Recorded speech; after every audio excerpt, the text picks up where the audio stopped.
Manqobah ke-42, Syekh San'ani karena tidak taat kepada Syekh Abdul Qodir, nasibnya menjadi penggembala babi. Syekh San'ani adalah seorang ulama yang hidup di zaman Syekh Abdul Qodir. Ia dikenal sebagai sosok yang berilmu dan memiliki banyak murid.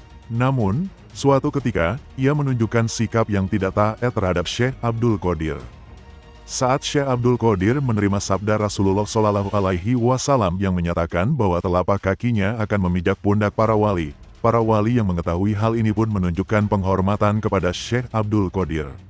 Mereka bersedia meletakkan kaki Syekh Abdul Qodir di atas pundak mereka sebagai simbol ketaatan dan penerimaan mereka terhadap kehendak Allah. Namun, Syekh San'ani tidak menerima hal tersebut dan justru berkata dengan sinis, telapak kaki itu akan menginjak pundak si penggembala babi. Tanpa disadari, ucapannya tersebut menjadi takdir yang akan menimpa dirinya. Beberapa waktu kemudian, Syekh San'ani berangkat untuk menunaikan ibadah haji ke Mekah, didampingi oleh 400 muridnya. Dalam perjalanan, ia melewati sebuah desa yang mayoritas penduduknya beragama Nasrani. Di desa itu, ada seorang perempuan cantik yang memiliki warung minuman keras. Kecantikan perempuan ini tidak tertandingi, hingga banyak lelaki yang terpikat olehnya. Ketika Syekh San'ani melihat perempuan tersebut, hatinya langsung terpaut dan terpesona. Ia merasa jatuh cinta dengan sangat dalam, hingga melupakan segala ilmu dan kedudukannya sebagai ulama. Dengan penuh pengabdian, ia rela menjadi pelayan perempuan itu, bekerja dengan sungguh-sungguh untuk menyenangkannya. Hari demi hari berlalu, hingga suatu ketika, perempuan itu menyuruh Syekh San'ani untuk menggembalakan babi peliharaannya. Bahkan, ia diperintahkan untuk memangku anak babi agar tidak terinjak oleh induknya. Anehnya, Syekh San'ani tidak merasa terhina atau tersinggung dengan perintah tersebut. Justru, ia merasa bahagia bisa melakukan apapun demi perempuan yang dicintainya. Para santrinya yang menyaksikan hal ini merasa terpukul dan kecewa. Mereka pun meninggalkan Syekh San'ani dan kembali ke tempat asal mereka. Dari ratusan muridnya, hanya 2 orang yang masih bertahan, yakni Syekh Fariduddin dan Syekh Mahmud Maghribi.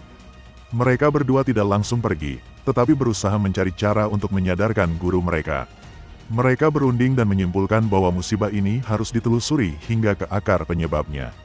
Syekh Fariduddin akhirnya memutuskan untuk pergi ke Baghdad, tempat Syekh Abdul Qodir berada. Di sana, ia mencari pekerjaan untuk bertahan hidup. Namun, tidak ada pekerjaan yang tersedia selain pekerjaan kasar dan hina. Akhirnya, ia menerima pekerjaan sebagai pembersih kakus atau toilet. Suatu hari, Syekh Abdul Qodir melihat Syekh Fariduddin bekerja. Saat itu, hujan deras turun, membuat wadah kotoran yang dibawa Syekh Fariduddin meluap dan membasahi tubuhnya. Melihat hal itu, Syekh Abdul Qodir merasa iba dan bertanya tentang siapa dirinya. Syekh Fariduddin pun memperkenalkan diri dan menjelaskan bahwa ia adalah murid dari Syekh San'ani. Setelah mendengar kisahnya, Syekh Abdul Qodir berkata bahwa makom atau kedudukan Syekh Fariduddin telah meningkat dan ia telah diampuni.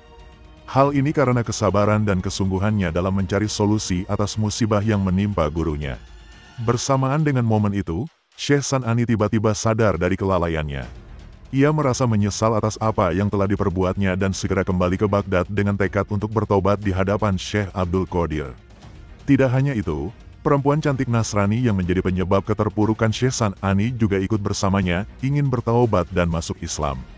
Mereka pun akhirnya bertemu Syekh Abdul Qodir, dan dengan penuh penyesalan, Syekh San'ani meminta maaf serta memohon ampunan kepada Allah. Syekh Abdul Qodir menerima taubatnya dan menyambutnya kembali ke dalam jalan kebenaran. Kisah ini menggambarkan bagaimana kesombongan dan kelalaian dapat menjerumuskan seseorang ke dalam kehinaan. Namun, dengan kesadaran, usaha, dan bimbingan yang tepat, seseorang masih bisa kembali ke jalan yang benar. Manqobah ke-43, Syekh Abdul Qodir duduk di atas sajadah, melayang-layang di atas sungai Dajlah. Syekh Sahal bin Abdullah et-Tastari di kala mukasyafah berkata, suatu hari, masyarakat Baghdad merasa kehilangan Syekh Abdul Qodir. Mereka sibuk mencari keberadaannya, menyusuri berbagai tempat dengan penuh kegelisahan. Setelah melakukan pencarian yang seksama, akhirnya mereka menemukan Syekh Abdul Qodir sedang duduk di atas sajadah yang melayang-layang di atas permukaan sungai Dajlah. Pemandangan ini sungguh menakjubkan. Di sekelilingnya, berbagai jenis ikan berenang dengan tenang, seolah menghormati keberadaan sang wali. Syekh Sahal bin Abdullah et-Tastari, yang menyaksikan kejadian itu, berkata, "Saya tidak pernah melihat keajaiban seperti ini sebelumnya. Ikan-ikan itu tampak berwarna-warni dan bergerak dengan gaya yang berbeda-beda, seakan-akan mereka menari mengikuti alunan irama yang tidak bisa didengar oleh manusia biasa." Saat itu, Syekh Abdul Qadir duduk di atas sajadah hijau yang bersulam benang emas dan perak. Sajadah itu memiliki tulisan indah dalam 2 baris. Baris pertama bertuliskan, "Ala inna awliya Allahi la khaufun alaihim walahum yahzanun," yang artinya, sesungguhnya para kekasih Allah itu mereka tidak merasa takut dan bagi mereka tidak merasa bersedih hati. Sementara itu, baris kedua bertuliskan, "Salamun alaikum ahlaul baiti, innahu hamidum majid," keselamatan dan kesejahteraan tetap untuk kalian, wahai ahli bait Nabawi, sesungguhnya Allah Maha Terpuji, Maha Agung. Sajadah itu terus melayang di atas Sungai Dajlah, menjadi tempat duduk Syekh Abdul Qadir yang tampak begitu tenang dalam zikir dan ibadahnya. Tak lama kemudian, datanglah rombongan para pemuda yang berpenampilan gagah dan berwibawa. Wajah mereka bersinar, tubuh mereka tegap, serta langkah mereka penuh dengan keagungan. Dengan penuh takzim, mereka menghormati Syekh Abdul Qadir, berdiri mengelilinginya dalam formasi yang teratur, menunjukkan rasa khidmat yang mendalam. Mereka seolah terpesona oleh kewibawaan sang wali, tanpa berani mengucapkan sepatah kata pun.